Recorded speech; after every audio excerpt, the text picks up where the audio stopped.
प्यारे बच्चों नमस्कार। मैं अंकित दुबे आपका स्वागत करता हूं अपने YouTube channel smart study by Ankit पर।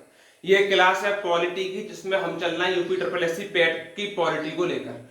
और जो भी साथी नए चैनल सब्सक्राइब जरूर कर लें। और आज चलेंगे मौलिक अधिकारों की तरफ।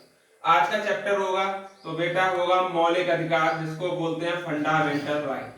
मौलिक अधिकार क्या है? मौलिक अधिकार एक एक करके बच्चों समझते हैं।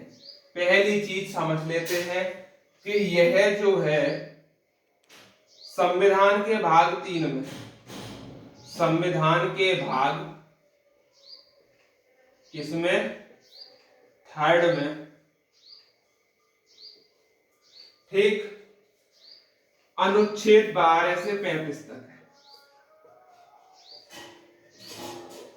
आपसे अनुच्छेद पूछे या भाग पूछे, आप सीधा बताएंगे भाग 3 में अनुच्छेद 12 से 35 तक है। इसे भारत का मैग्ना कार्टा कहते हैं। इसे भारत का क्या कहते हैं बच्चों? मैग्ना कार्टा कहते हैं। भारत का मैग्ना कार्टा कहते हैं। अब मेन चीज ये है, मैग्ना कार्टा के बारे में जान लें। तो मैग्ना कार्टा का सर्वप्रथम प्रयोग किसने किया? रूस ने किया। मैग्ना कार्टा, मैग्ना कार्टा शब्द रूस ने दिया। रूस ने दिया मैग्ना कार्टा का सर्वप्रथम प्रयोग। मैग्ना कार्टा का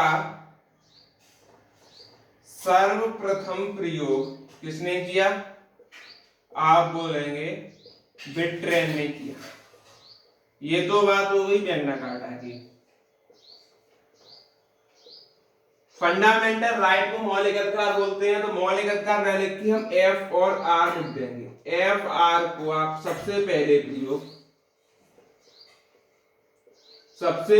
प्रयोग किसने किया?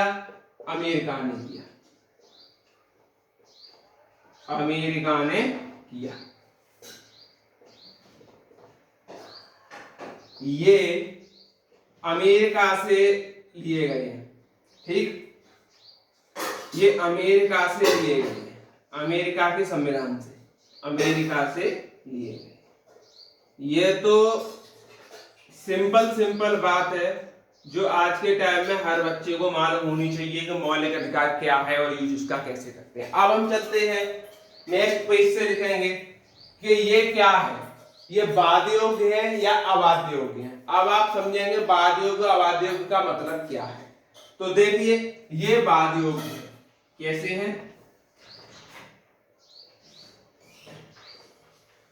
अब पहले तो हम बाध्य और अबाध्य योग का समझाते हैं क्या होता है। बाध्य योग ये होता है कि अगर हमने मौलिक अधिकारों का उल्लंघन किया तो सुप्रीम कोर्ट जा सकते हैं, यानी कि उल्लंघन के दौरान सुप्रीम कोर्ट की कार्यवाही हो सकती है, ठीक, इसलिए इनको बाध्य योग्य बोला जाता है। ये बाध्य योग्य हैं, अर्थात इनके उल्लंघन पर सुप्रीम कोर्ट जा सकते हैं। इनके ना मानने पर सुप्रीम कोर्ट को एससी लिख देते हैं, सुप्रीम कोर्ट जा सकते हैं, ठीक, एससी को आप सुप्रीम कोर्ट समझेंगे। तो ये हो जाता है बाध्य योग्य का मतलब। अब चलते हैं आगे। देखिए मौलिक अधिकारों को राष्ट्रपति निलंबन कर सकता है, राष्ट्रपति उसको निलंबित कर सकता है। और मौलिक अधिकारों पर प्रतिबंध संसद लगा सकती है। कौन लगाएगी? तो संसद, पार्लियामेंट लगाएगी, ठीक। अब निलंबन का मतलब है कि बिल्कुल खत्म कर देगा, ठीक, और संसद इस पर प्रतिबंध लगाएगी। लेकिन एक चीज नोट डाल के यहां लिखेंगे कि आर्टिकल 20 और 21, 19-20, आर्टिकल 19 और 20 कभी निलंबित नहीं होते, कभी निलंबित नहीं होते।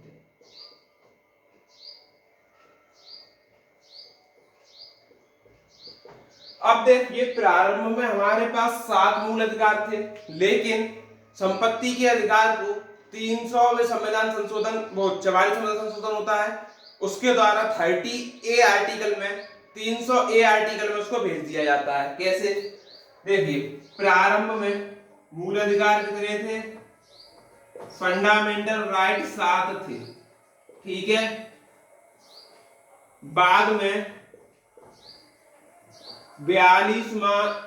44वें संविधान संशोधन द्वारा, संविधान संशोधन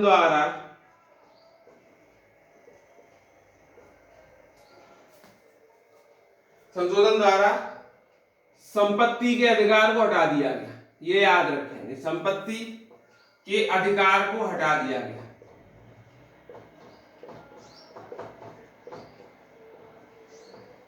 हटा दिया गया।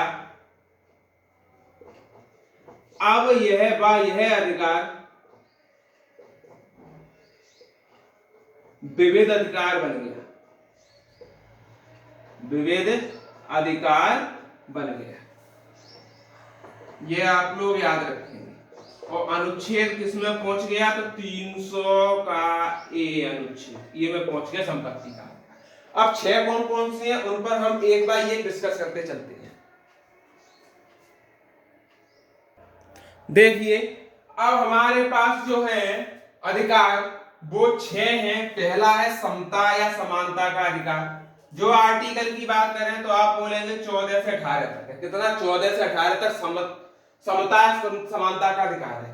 दूसरा है स्वतंत्रता का अधिकार, जो कि आर्टिकल 19 से लेकर 22 तक है, ठीक। तीसरा है शोषण के विरुद्ध अधिकार, जो कि आर्टिकल 23 और 24 में है। चौथा है धार्मिक स्वतंत्रताओं का अधिकार, जो कि अनुच्छेद 25 से 28 में है। पांचवें की बात करते हैं तो संस्कृति और शिक्षा का अधिकार, जो कि अनुच्छेद 29-30 में है। और अगला कहते हैं संवैधानिक उपचारों का अधिकार, जो कि आर्टिकल 32 में। तो ये हैं कुल मौलिक अधिकार, जिनको एक बाय एक आपको पढ़ना है। और ये मौलिक अधिकार है, इसमें 5 रिट आती है। लास्ट वाले में आर्टिकल 32 में उत्प्रेषण, परमादेश, अधिकार परीक्षा और भी 2 है, यानी कि सब चीज हमको पढ़नी है। आज की अपनी क्लास को यहीं विराम करते हैं, क्योंकि अब एक टॉपिक उठाएंगे तो एक टॉपिक पूरा हो नहीं पाएगा। इसलिए आज इंट्रोडक्शन क्लास के रूप में थोड़ा मौलिक अधिकारों के बारे में इंट्रोडक्शन क्लास थी। तो आज अपनी वीडियो यहीं विराम करते हैं। धन्यवाद।